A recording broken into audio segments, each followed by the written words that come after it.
আজকে যেসব সবজি রান্না করব সেটা রান্না করতে করতে সেটার উপকারিতা জেনে নেব। আজকে রান্নাতে থাকছে লাউ আর ঢেঁড়স। লাউ ভাজি করব আর ঢেঁড়স, আলু, ডাল আর কুমড়ো বড়ি দিয়ে রান্না করব। নিয়মিত লাউ খেলে শরীরে যে উপকার হয় আর যেসব রোগ এড়ানো যায় তাও আজকে জেনে নেব লাউ ভাজি করতে করতে। আমাদের ত্বক রুক্ষ হয়, নিয়মিত লাউ খেলে ত্বকের আর্দ্রতা ঠিক থাকে।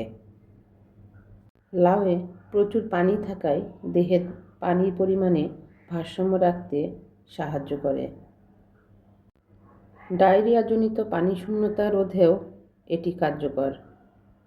আরেক চুলায় আমি ঢেঁড়স রান্নাটাও শুরু করেছি।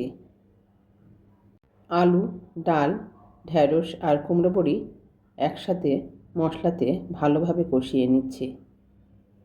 লাউয়ের উপকারিতার কথা বলছিলাম। কিডনির কর্মক্ষমতা বৃদ্ধিতে সাহায্য করে লাউ। উচ্চ রক্তচাপজনিত রোগে ভুগছেন যেসব রোগী, লাউ তাদের জন্য আদর্শ সবজি। রাতে যাদের ভালো ঘুম হয় না তাদের জন্য লাউ বেশ কার্যকর। লাউয়ের অনেক পুষ্টিগুণ জেনে নিলাম, এ পর্যায়ে ঢেঁড়সের কিছু পুষ্টিগুণ জেনে নিব। ঢেঁড়সে আছে প্রচুর পুষ্টিগুণ।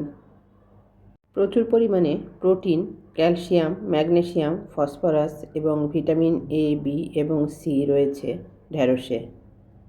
আয়োডিনের অভাবে সৃষ্ট গলগণ্ড, মস্তিষ্ক ও হৃৎপিণ্ডের দুর্বলতা প্রতিরোধে ঢেঁড়স খুবই উপকারী একটি সবজি।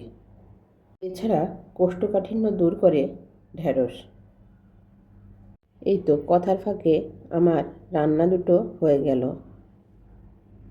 সবশেষে ঢেঁড়সে দিয়েছি পাকা টমেটো।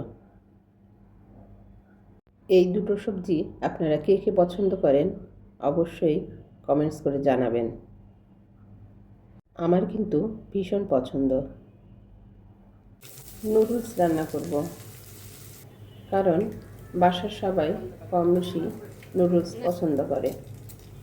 প্রিয় মানুষগুলোর জন্য তাদের পছন্দের খাবার রান্না করতে বেশ ভালো লাগে।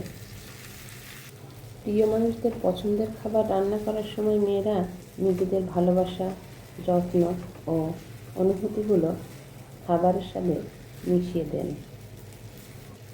এই মানুষগুলো যখন তৃপ্তি করে খায় তখন মেয়েরা এক স্বর্গীয় আনন্দ ও শান্তি অনুভব করে।